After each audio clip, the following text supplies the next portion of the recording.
கிறிஸ்துவுக்குள் அருமையான கர்த்தருடைய ஜனமே யாவரும் இயேசு கிறிஸ்து இனி நாமத்தினாலே இந்த காலை நல்வாழ்த்துக்களை உங்களை தெரிவித்துக் கொள்கிறேன். இன்றைய வாக்குத்தத்தம்படியாக அது ஏசாயா 52:12 வாசிப்போம். நீங்கள் தீவிரித்து புறப்படுவதில்லை, நீங்கள் ஓடி போகிறவர்கள் போல ஓடி போவதும் இல்லை. கர்த்தர் உங்கள் முன்னே போவார்.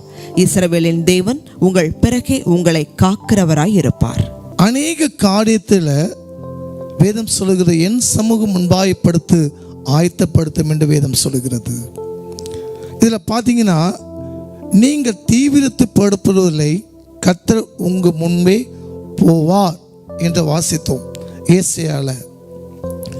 இன்று உலகத்தில் அநேக ஆபத்து நேரிடாமல் அந்த காரணமே நம்ம கிளம்பி போகிறதுக்கு முன்பாக ஒரு சின்ன ஜெபம் பண்ணிட்டு, ஆண்டவரே நான் இந்த காரியத்துக்கு போகிறேன், நான் வேலைக்கு போகிறேன், என் பிள்ளைங்க கல்லூரிக்கு போகிறாங்க, நான் இந்த ஊருக்கு போகிறேன், என் கூட நீங்கள் வாங்கப்பா அப்படின்னு சொல்லிட்டு ஒரு சின்ன ஜெபம் பண்ணிட்டு போனீங்கன்னா கர்த்தர் என்ன சொல்ல உங்கள் முன்பே போவாராம்.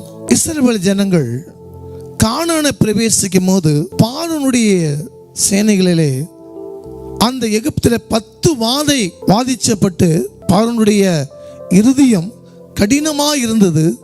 பிறகு அந்த 10 வாதையிலிருந்து அவங்க வெளியே அனுப்புனாங்க.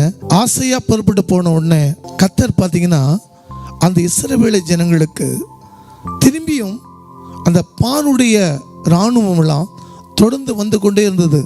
அப்போ கர்த்தர் முன்னாலே மோசே போய் கொண்டிருக்கிறார், இஸ்ரவேல் ஜனங்கள் வழி நடத்தி கொண்டிருக்கிறாங்க, பின்னால பார்வோனுடைய சேனை. அப்பொழுது மோசே, ஆண்டவரே என்ன செய்ய எனக்கு தெரியல அப்படி கேட்கும் போது அந்த கோல் எடுத்து அந்த தண்ணீர் மேல வை, செங்கடல் 2ஆக பிளக்கப்பட்டுச்சு. இவங்க எல்லா ஜனம் கடந்து போகணும்.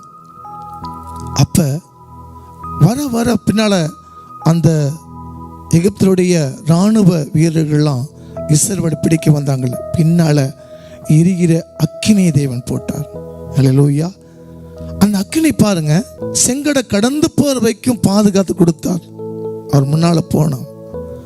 அதுக்கப்புறம் அந்த எரிகிற அக்கினி பின்னால அவங்கள பாதுகாத்து கொடுத்துச்சு. அப்ப கடந்து போனோன்னு அந்த அக்கினி மங்கிச்சு. திரும்பவும் செங்கடலை போனாங்க. கடந்து போனோன்னு மீண்டும் அந்த எகிப்தினுடைய இராணுவம் வரும்போது அதையெல்லாம் மூடிட்டு. அப்பாண்ட சொல்லலாம், உன் கோணலாலே செம்மைப்படுத்தி கொடுக்குற கர்த்தர் உனக்கு முன்பே அவர் போவாராமா. இத்தனை நாட்களில் தீங்கிருந்து உலகை காத்து கொண்டாருன்னா அவருடைய சுத்த கருவை நீங்கள் எங்கே போனாலும் சரி நீங்கள் அவரை அழைச்சி கொண்டு போங்க. அப்பா நான் போகிறேன், ஆண்டவரே என் சமூகம் ஆயத்தப்படுத்தி நீங்கள் சொன்னீங்கப்பா, நான் இந்த வேலைக்காக போகிறேன், ஏசப்பா என் கூட வாங்க என்று சொன்னால் ஆண்டவர் உங்கள் முன்னே போய் உங்களுடைய தேவை அனைத்தையும் உங்களுக்கு விரோதமாக எழும்புகிறதா எல்லா தேவன் பார்த்து கொள்ளுவார். அப்போ இஸ்ரவேல் ஜனங்கள் வார்த்தை கீழ்ப்படுந்தாங்காட்டியும் அவங்க பரிசுத்தமாக இருக்கும் போது அவங்க வாழ்க்கையிலே தேவன் முன்னே போனார். திரும்பவும் அவர்கள் கீழ்ப்படியாமல் போனாட்டியும் கர்த்தர் அவங்களுக்கு முன்பாக போகாதங்காட்டியும் அநேக இழப்பு இழந்தார்கள். அதே போல இம்மட்டுமே ஆண்டவர் உங்கள் வழி நடத்துக்கிறானா, நம்மளுக்கு முன்பாக கர்த்தர் போய் கொண்டிருக்கிறார். கண்களை மூடி நம்ம ஜெபிப்போமா? ஒருவேளை உங்கள் வாழ்க்கையில் நீங்கள் ஆண்டவர் விட்டு போயிருக்கலாம். நீங்கள் பார்த்து கொண்ட கர்த்தருடைய ஜனமே, இன்னைக்கு உங்கள் காரியமெல்லாம் ஜெயமாக மாற்றுவார். அவர் கோணலானவை செம்மைப்படுத்தி கொடுக்கிற தேவன்.